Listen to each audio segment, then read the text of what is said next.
대출 규제가 강화되고 기준금리가 인상되면서 은행권 대출금리 오르는 속도가 심상치 않습니다.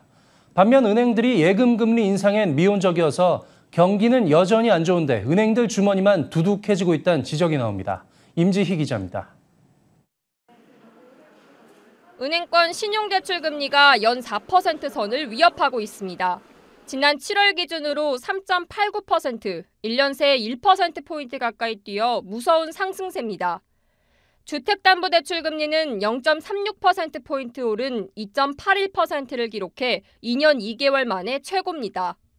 대출 상품 이자는 시장금리가 기준인데 기준금리가 오를 거란 예측이 미리 반영됐습니다. 더욱이 금융당국의 강력한 가계대출 총량 규제 등을 이유로 은행이 가산금리를 올린 영향도 컸습니다. 금리 상승기를 맞아 대출금리 상승 속도는 더 가팔라질 전망입니다.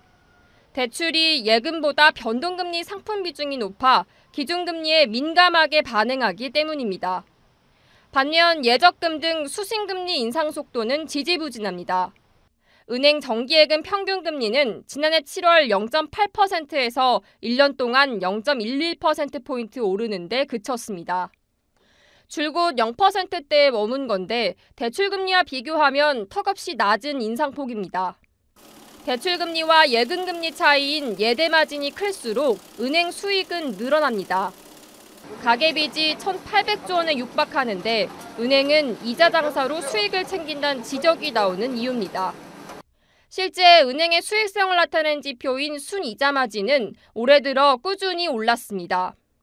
은행권이 강력한 대출 규제에 초저금리라는 녹록지 않은 환경에도 오히려 사상 최대이익을 기록한 배경입니다.